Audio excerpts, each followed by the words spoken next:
আপনারা প্রথমে যে চতুর্ভুজটি দেখতে পাচ্ছেন এখানে প্রত্যেকটি বাহুর দৈর্ঘ্য হচ্ছে সমান। যেহেতু প্রত্যেকটি বাহুর দৈর্ঘ্য হচ্ছে সমান সেহেতু এই চতুর্ভুজটার নাম বর্গ বা রম্বস। এরপর দেখতে পাচ্ছেন যে কোনো বাহুই কিন্তু সমান নয়। ওয়াই যে চতুর্ভুজটি রয়েছে এখানে কোনো বাহুই সমান নয়। সো এটা হচ্ছে আমাদের বিষমবাহু একটা চতুর্ভুজ। এর পরবর্তী দেখতে পাচ্ছেন যে বিপরীত যে বাহুগুলো সেই বাহুগুলো সমান। সো এটা হচ্ছে সামুদ্রিক বা আয়ত। সম্মানিত ভিউয়ার্স, আমরা মাত্র একটি সূত্রের সাহায্যে এই যে তিনটি চতুর্ভুজ রয়েছে সেই চতুর্ভুজগুলোর ক্ষেত্রফল কিভাবে বের করব। তো প্রথমে আমরা ওয়াই যে চতুর্ভুজটি রয়েছে এটাকে নিয়ে একটু আলোচনা করি। তো বিষমবাহু চতুর্ভুজের ক্ষেত্রফল নির্ণয় করার সূত্র হচ্ছে S minus A, S minus B, S minus C এবং এস মাইনাস ডি। খেয়াল রাখেন যে ক্ষেত্রফলটা নির্ণয় করার সূত্র হচ্ছে root over S minus A, S minus B, S minus C এবং এস মাইনাস ডি। সম্মানিত ভিউয়ার্স, এটি হচ্ছে আজকে আমাদের ক্লাসের মূল আলোচনা। তো আমরা যে কোনো চতুর্ভুজের যদি বাহুগুলোর দৈর্ঘ্য দেওয়া থাকে তাহলে আমরা কিন্তু এই সূত্র অ্যাপ্লাই করে যে কোনো চতুর্ভুজের ক্ষেত্রফল আমরা বের করতে পারবো। তো প্রথমে বিষমবাহু চতুর্ভুজ যেটা এটা বের করি। তো এখানে এস বলতে কি বোঝানো হয়? এস বলতে অর্ধ পরিসীমাকে বোঝানো হয়। তা 2s আগে আমরা বের করব, মানে সবগুলোকে যোগ করব। 6, 4, 3, এরপর হচ্ছে কত 5, এগুলোকে যোগ করবেন। যোগ করলে কত পাচ্ছেন? 18 পাচ্ছেন। তাহলে আপনার যেহেতু এস লাগে, মানে 2s হচ্ছে কি তার পরিসীমা। যখন আপনি এস বের করবেন 2 দ্বারা ভাগ করবেন তাহলে 9 হচ্ছে। কত পাচ্ছেন? 9 পাচ্ছেন। সো আপনি কি করবেন? এই 9 থেকে কি করবেন? এ মানে সবচেয়ে বড়টা ধরবেন। আবার 9 থেকে আপনি কি করবেন? বি মানে হচ্ছে ছোটটা, তার ছোটটা। তারপর হচ্ছে কি 9 মাইনাস সি, সি বলতে হচ্ছে 4 কে, 4 বুঝাবে, হ্যাঁ? এরপরে 9 মাইনাস, ঠিক আছে? 9 মাইনাস আপনি কি করবেন? যে এখানে কি আছে? 3 আছে, তাই না? 3 কি করবেন? লিখবেন, লেখার পর রুট করবেন। এখানে 3, এখানে 4, এখানে 5, এখানে 6, আপনি গুণ করেন। 5 6 30, 3 30 হচ্ছে 90, 4 লং 36, তাহলে 360। 360 কে আপনি যখন রুট করবেন তখন 60% এত বর্গ সেমি, মানে এখানে সেন্টিমিটার স্কোয়ার লিখলে আমাদের হয়ে যাবে। ঠিক আছে? দেখেন, তো আপনি কিন্তু এভাবে এই যে বিষমবাহু যে চতুর্ভুজটা রয়েছে সেই চতুর্ভুজটির ক্ষেত্রফল কিন্তু আপনি বের করতে পারবেন। সূত্র হচ্ছে কি root over S minus A, S minus B, S minus C, S minus D. ঠিক আছে? এখন দেখেন এই যে চতুর্ভুজটি রয়েছে এটি শুধুমাত্র বিষমবাহু চতুর্ভুজের ক্ষেত্রেই যে অ্যাপ্লাই করবেন এমনটা কিন্তু নয়। আপনি যে কোনো চতুর্ভুজের যদি আপনি বাহুগুলোর দৈর্ঘ্য দেখতে পান তাহলে অবশ্যই আপনি সেখানে এই সূত্রটা অ্যাপ্লাই করলে কিন্তু আপনি কি করতে পারবেন? তার ক্ষেত্রফলটা বের করতে পারবেন। এই বিষয়টা নিয়ে আমরা আলোচনা করব পরবর্তী যে দুইটা চতুর্ভুজ হচ্ছে সেখানে। তো দেখেন, এই যে একটা চতুর্ভুজ তার কি এক্স একটা চতুর্ভুজ, এখানে আমরা যদি 2s যদি বের করি, 2s মানে কি পরিসীমা, খেয়াল রাখবেন কিন্তু। তো 4টা আছে, তাহলে 4টা আমরা কি করবো? 4টা বাহুর সমষ্টি বের করব। ঠিক আছে? বের করে কত পাচ্ছি? 20 পাচ্ছি। 20 পাচ্ছি তো? অতএব আপনি যখন s বের করবেন তখন কি করবেন? 20 কে 2 দিয়ে ভাগ করেন, তাহলে আপনি কত পাচ্ছেন? 10 পাচ্ছেন। 10 পাচ্ছেন। এটা হচ্ছে অর্ধ পরিসীমা। এটা অবশ্যই যে এককে থাকবে সেই এককটা লিখতে হবে।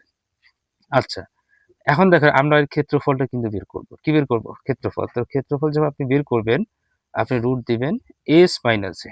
s মানে কি 10 মাইনাস 5, আবার দেখেন 10 মাইনাস 5। ঠিক আছে? আপনি করতে থাকবেন 10 মাইনাস 5, আবার হচ্ছে কি 10 মাইনাস 5। ঠিক আছে? কয়বার লিখবেন? 4 বার, কিন্তু যেহেতু 4টা আছে এ বি সি ডি, তাই তো? এভাবে লিখবেন। লেখার পরে আপনি এখানে রুট দিবেন 5 গুণন এখানে 5 গুণন এখানে কত 5 গুণন আবার এখানে কত 5 লিখবেন। যেহেতু রুটের ব্যাপার, তাই তো? দুইটা মিলে একটা 5 হবে, আর দুইটা মিলে কি একটা 5, তার মানে কত পাচ্ছেন আপনি? 25 বর্গ সেন্টিমিটার কিন্তু আপনি ক্ষেত্রফলটা পাচ্ছেন। ঠিক আছে? এই যে এক্স যেটা রয়েছে, এক্স এর যে ক্ষেত্রফল সেটা হচ্ছে কত? 25 বর্গ সেন্টিমিটার। দেখেন, এখন আমরা একটা সূত্র জানি, যেমন ওই সূত্রের সাহায্যে আমাদের 25 বর্গ সেন্টিমিটার আসে কিনা। যেহেতু বর্গ আর বর্গাকার ক্ষেত্রের ক্ষেত্রফল নির্ণয় করার সূত্র হচ্ছে কি? এক বাহুর উপর স্কোয়ার। তার মানে কি 5 এর উপর যদি আপনি স্কোয়ার করেন তাহলে 5 5 25 পাচ্ছেন তো, তাই তো? তাহলে 25 কিন্তু আপনার সূত্র, মানে বর্গক্ষেত্রের যে ক্ষেত্রফল নির্ণয় করার সূত্র বাহু গুণন বাহু অথবা এক বাহুর উপর স্কোয়ার, সেভাবে কিন্তু আপনি কি করতে পারেন? তার ক্ষেত্রফল 25 পাচ্ছেন।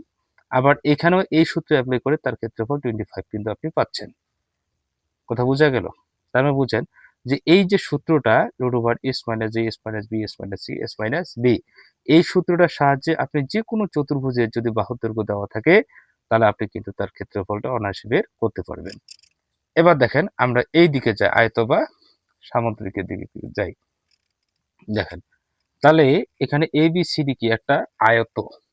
আয়ত কখন? যখন এটা 90 ডিগ্রি, তাই তো। আর বর্গ কখন? যখন এটা 90 ডিগ্রি, তাই তো। আর রম্বস কখন হবে? যখন দুটো সূক্ষ্মকোণ দুটো স্থূলকোণ থাকবে। তো যাই হোক, একটাও কিন্তু সমকোণ নয়। তো যাই হোক, আমরা ওইদিকে যাচ্ছি না। আমাদের চতুর্ভুজের বাহুর দৈর্ঘ্য থাকলেই কিন্তু আমরা তার ক্ষেত্রফল বের করতে পারবো কি সূত্রের সাহায্যে? Root over S minus A S minus D S minus C S minus B সাহায্যে। তো এখানে দেখেন আগে আমরা কি করব, তার যে পরিসীমাটা আমার 2s-টাকে আগে আপনি বের করে নেন। তাহলে কত হচ্ছে? এখানে 4 3, যেহেতু বিপরীত বাহুগুলো সমান 4 3, তাহলে কত পাচ্ছেন? 3 4 7 3 4 7, তাহলে 14 পাচ্ছেন। হয়। তাহলে অতএব আপনি এস যখন বের করবেন তাহলে 14কে আপনি কি করবেন? 2 দিয়ে ভাগ করেন, 7 দুগুণা 14, এত সেন্টিমিটার আপনি কিন্তু অর্ধ পরিসীমা পাচ্ছেন। এখন ক্ষেত্রফলটা বের করি। ক্ষেত্রফলটা কি? Root over S minus A S minus B S minus, তাহলে এস মাইনাস এ মানে কি? এই যে অর্ধ পরিসীমা এস মাইনাস 4, এস মাইনাস 4, আবার ধরুন এস তো না 7, 7 মাইনাস 4, আবার 7 মাইনাস 3, আবার এখানে কি করবেন? 7 মাইনাস 3 করবেন। করার পর দেখেন এখানে আপনি কত পাচ্ছেন রে?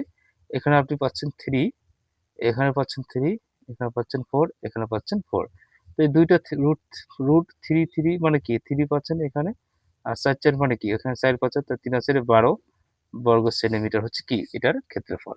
এটার ক্ষেত্রফল। এখন দেখেন আমরা এই যে সূত্রের সাহায্যে এটা কিন্তু 12 বর্গ সেন্টিমিটার বের করলাম। আর এটা দেখেন এটা কিন্তু একটা আয়ত। এটা কি? আয়ত। তো আয়তাকার ক্ষেত্রের ক্ষেত্রফল নির্ণয় করার সূত্র তো আপনি জানেন, দৈর্ঘ্য গুণন প্রস্থ। তো দৈর্ঘ্য হচ্ছে কি 4, প্রস্থ হচ্ছে কি 3, তাহলে আপনি যদি গুণ করেন তো 3 আছে 12 বর্গ সেন্টিমিটার কিন্তু আপনি পাচ্ছেন। তো দেখেন এই সূত্রের সাহায্যে কিন্তু আপনি কি করতে পারবেন? 12 বর্গ সেন্টিমিটার বের করতে পারবেন, অথবা এটার সাহায্যে কিন্তু আপনি 12 বর্গ সেন্টিমিটার বের করতে পারেন।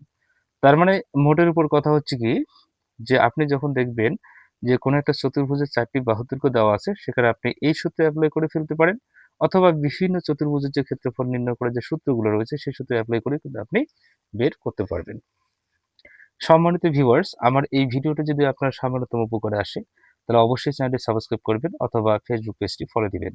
সম্মানিত ভিউয়ার্স, আপনারা যারা 19তম শিক্ষক নিবন্ধন প্রার্থী রয়েছেন, যারা চাচ্ছেন বিগত সালের সকল প্রশ্ন ও সঠিক উত্তর ব্যাখ্যা সম্বলিত একটা পিডিএফ, আপনাদের জন্য আমরা তৈরি করেছি 548 পেজের একটি পিডিএফ। 548 পেজের একটি পিডিএফ, যে পিডিএফে আপনি পাবেন প্রথম থেকে ফার্স্ট টু 18th, প্রথম থেকে 18তম শিক্ষক নিবন্ধন পরীক্ষায় এ পর্যন্ত বাংলা, ইংরেজি, জিকে, বিজ্ঞান, গণিত সহকারে স্কুল পর্যায় টু এবং কলেজ পর্যায় থেকে যতগুলো প্রশ্ন আসছে সকল প্রশ্নের নির্ভুল উত্তর ও ব্যাখ্যা সম্বলিত একটি পিডিএফ। তো এই পিডিএফটি মাত্র 100 টাকা নিতে অবশ্যই আমার স্ক্রিনে দেওয়া হোয়াটসঅ্যাপ নাম্বার, স্ক্রিনে তো না, এখানে দেখেন যে 01788634483, এই যে আমার হোয়াটসঅ্যাপ নাম্বার, এই নাম্বারে আপনি কল বা মেসেজ করবেন। নতুবা আপনারা যারা ফেসবুক থেকে বিলংস করতেছেন অবশ্যই আপনারা মেসেজ করবেন। ইনশাল্লাহ মাত্র 100 টাকার বিনিময়ে কিন্তু আপনি পিডিএফটি পেয়ে যাবেন। তো আশা রাখবো অবশ্যই ভিডিওটি আপনাদের সামান্যতম উপকারে আসছে, এবং আপনি অবশ্যই আপনি নিজে শিখবেন এবং অন্যকে শেখার একটা সুযোগ করে দিবেন। আজকে এই পর্যন্ত। আল্লাহ হাফেজ।